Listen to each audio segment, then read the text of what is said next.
안녕하세요. 금요사건 파일 디바제식합니다.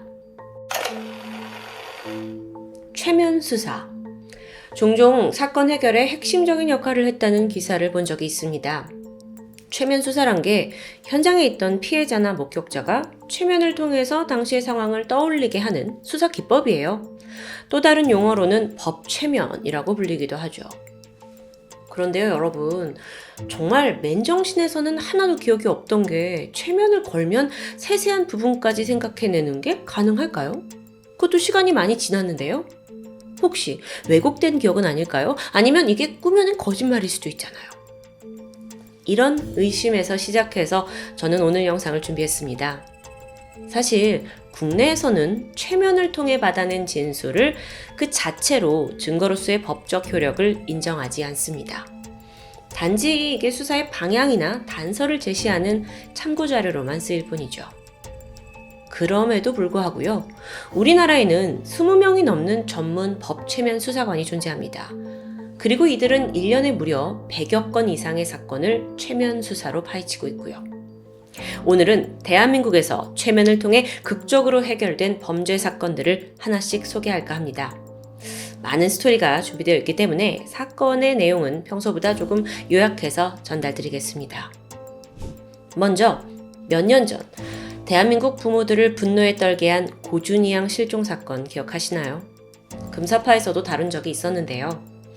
때는 2017년 12월 8일 전주경찰서에 5살 여자아이 고준희 양의 실종 신고가 접수됩니다. 아이가 20일 전인 11월 18일 엄마가 시장에 간 사이에 집에 혼자 있었는데 갑자기 사라졌다는 신고였죠.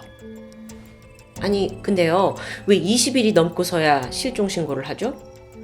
이 질문에 엄마는 당시 남편과 별거 중이었는데 그 사이에 남편이 아이를 데려간 줄 알았다고 대답합니다. 반면 남편은 아내가 딸을 데리고 있는 줄 알았다는데요. 그렇게 아이는 부모의 무관심 속에 20일 넘도록 실종 상태였던 겁니다. 게다가 준희 양이 발달장애까지 앓고 있었어요. 실종이 알려지고 아버지는 뒤늦게 전단지를 돌리면서 애타게 아이를 찾기 시작하죠.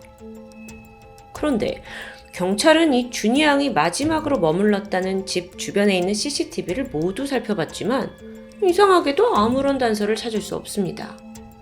게다가 이 남편과 아내의 진술이 조금씩 어긋나요. 수상한 점들이 속속 발견되죠.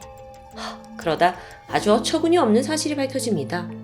두 남녀가 실제 부부가 아니에요. 유부남과 동거녀의 관계였죠. 준희는 남자의 친딸이었는데 그 마지막으로 데리고 있던 엄마라는 사람은 사실 내연녀입니다. 뿐만 아니라 이웃들에 따르면 지난 8월, 9월 이때 이후로 사람들이 준희 양을 본 적이 없다고 하는데요. 이거 어딘가 범죄 냄새가 풍기죠. 하지만 경찰은 심증만 있을 뿐이었습니다. 그런데 이때 아이를 마지막으로 본 목격자가 나타납니다. 바로 그 내연녀의 이웃집에 살던 주부 A씨였어요. 그런데 진술을 들어보니까 A씨가 준희 양을 마지막으로 본 그 시점이 실종되었다는 11월보다 훨씬 오래전인 봄과 여름 사이입니다. 4월이에요. 경찰은요, 아무리 이게 오래전이라 하더라도 마지막 준희의 모습이 중요하다고 판단을 했고 그때 최면 수사를 제안하게 되는데요. 안막이 쳐진 사무실에서 A씨의 최면이 시작됐습니다. A씨는 준희 양을 본 그 마지막 날을 떠올리면서 천천히 입을 열게 돼요. 4월 25일 오후 7시쯤이었어요. 제가 매달 25일에 월세를 내는데 그날 남편이랑 월세 때문에 싸웠거든요. 그래서 기억이 나요. 근데 앞집 사람들이 오는 소리가 들려요. 창문을 보니까 준희가 아빠 손을 잡고 집으로 들어가네요. 아이가 머리에 분홍색 방울 머리끈을 했고요. 여러분, 분홍색 방울 머리끈, 이게 중요한 단서였습니다. 실제로 이 분홍색 머리끈은 계모의 집이 아닌 친아빠의 집에서 발견돼요. 그래서 경찰이 무슨 일이 일어났다면 이 친아빠의 집이겠구나 싶어서 집 곳곳에다가 약품을 뿌리게 되는데 그 결과 복도에서 혈액 반응이 검출됩니다. 준희 양과 친부 계모의 DNA가 뒤섞여 있었죠. 뿐만 아니라 경찰은 그 A씨의 증언을 바탕으로 4월 25일 전후 가족들의 동선을 추적하기 시작했어요. 알고 보니까 그때로부터 3일 후인 4월 28일 날 경남 하동군의 한 펜션으로 가족 여행을 떠난 사실이 밝혀지죠. 그래서 경찰이 얼른 그 펜션에 찾아가 보게 되는데요. 펜션 주인 B씨, 그는 이게 너무 오래전 일이라 어떤 손님이었는지 전혀 기억하지 못하고 있었습니다.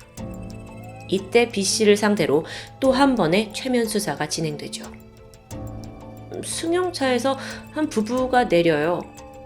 아이는 없는데요? 이로써 경찰은 4월 25일과 4월 28일 그 3일 사이에 준이 양에게 어떤 일이 생겼다는 걸 직감합니다. 그리고 그날 용의자들의 행적을 낱낱이 파헤쳤어요.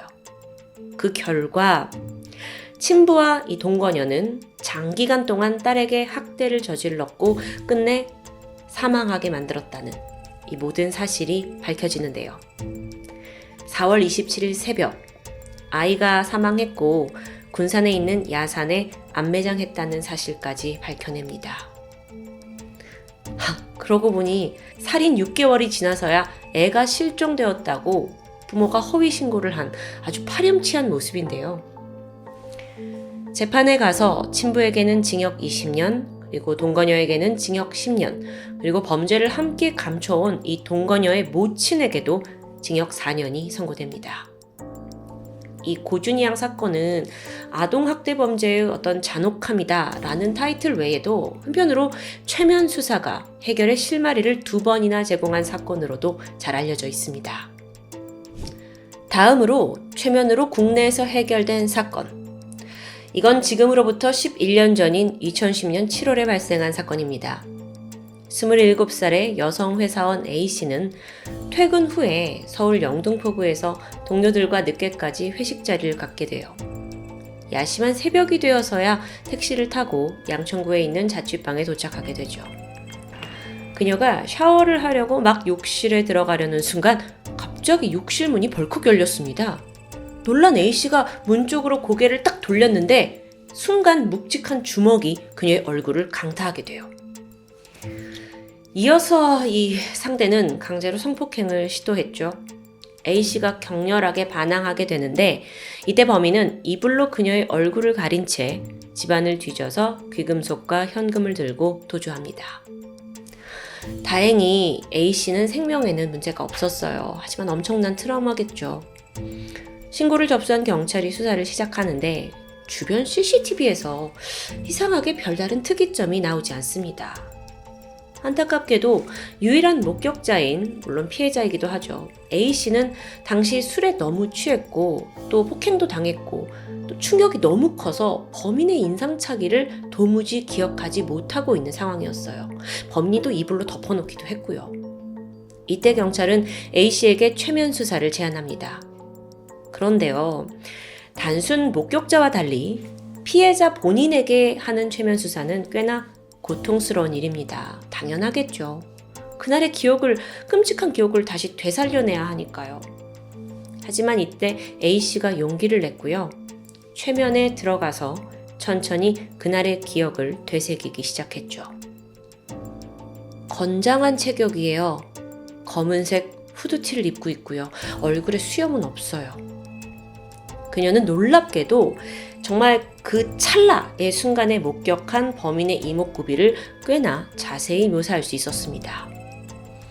이 A씨의 진술을 토대로 경찰은 CCTV를 다시 한번 살피게 돼요. 그리고 마침 검은색 후드티를 입은 남자가 오토바이를 타고 근처를 지나가는 장면을 포착합니다. 이 오토바이. 보니까 이 오토바이가요, 국내에 300대 정도밖에 없는 수입 모델이에요. 그래서 일단 경찰이 이 오토바이를 구매한 모든 사람 명단과 사진을 확보합니다. 그리고 이걸 A씨에게 보여줬죠. 하나하나 유심히 보던 A씨가 하나를 지목해요. 이 사람이에요. 그녀가 지목한 사람은 이미 절도전과가 있는 30대 남성. 마침내 경찰은 그에게서 범행 일체를 자백받는 데 성공합니다. 그렇게 사건이 시원하게 해결되었죠. 여러분, 최면 수사는 특히나 뺑소니 수사에서 빛을 발합니다. 지난 2007년 11월 1일 서울 잠실 종합운동장 부근에서 흰색 승용차가 오토바이를 치고는 그대로 달아나는 뺑소니 사고가 발생했죠. 당시 피해자 본인과 또 현장에 있던 목격자는 그 뺑소니 차량 운전자에 대한 아주 단편적인 기억만 가지고 있었어요. 키가 크고 중간 체격에 안경은 안 썼고 30대 정도? 이게 다였는데요. 사실 이걸로만 용의자를 찾기는 너무도 어려운 일이죠. 결국 서울경찰청 과학수사대 소속 최면 수사요원이 투입됩니다. 피해자와 목격자를 상대로 최면을 걸게 되고요. 기억을 되살린 결과 차량은 SM5 구형, 파란색 보호판, 번호판에는 0, 5, 2 이렇게 아주 결정적인 정보를 찾아낼 수 있었어요. 경찰은 이걸 근거로 주변 CCTV와 차량을 다 조회했고요. 마침내 뺑소니 운전자를 검거하는 데 성공합니다. 또 다른 최면 수사가 해결한 사건을 소개하기 전에 잠시 이 궁금증을 좀 풀고 가보려고 합니다. 아니, 최면 수사라는 게 도대체 어떤 식으로 진행되는 걸까요? 우선 전문 수사관이 최면을 걸 때 가장 중요한 건 이 정서적인 안정감과 또 신뢰를 주는 일이라고 합니다. 상대가 극도로 긴장을 했거나 또는 불안하다면 최면에 실패할 확률이 높기 때문이죠. 또한 모든 사람이 다 최면에 성공하는 건 아니라고 해요. 그 마음가짐이나 어떤 성향에 따라서 10명 중에 한 3, 4명 정도는 최면에 실패한다고 알려져 있습니다. 만약에 최면 상태에 성공적으로 빠져들게 되면 이 상대는 수사관의 말에 따라서 모든 감정을 느끼게 되는데요. 예를 들어서 눈을 감고 있죠. 근데 당신이 무거운 사전을 들고 있다고 생각하세요 라고 하면 그는 정말 무거운 걸 드는 것처럼 아주 힘겨워하는 표정을 짓게 됩니다. 최면이라는 건요. 이게 잠자는 것도 또 깨어있는 것도 아닌 수면과 각성 상태의 딱 중간이라고 볼 수 있어요. 이때 우리 뇌에서 알파파와 세타파라는 파동이 발생합니다. 그때가 인간의 집중력이 극도로 높아진 상태인데요. 동시에 청각, 촉각, 후각까지도 다 예민해지죠. 덩달아서 과거에 희미하게 있는 기억, 거의 잊어버린 기억도 마치 눈앞에서 벌어진 것처럼 생생하게 떠올릴 수 있다고 해요. 굉장히 과학적으로 접근하고 있죠. 우리나라에서는 지난 1978년 처음으로 최면 수사가 시도됐습니다. 그러다가 1999년에 대한최면수사연구회가 만들어졌어요. 그때부터 본격적으로 법최면 시대가 열리게 되죠.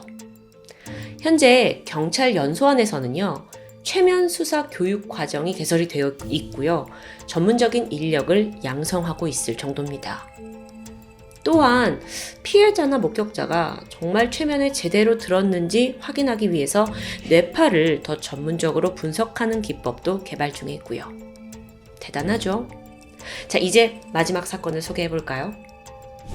지난 2015년 2월 새벽 5시 전북의 한 소도시에 살던 30대 여성 A씨는 회식을 끝내고 집으로 귀가하던 길이었습니다.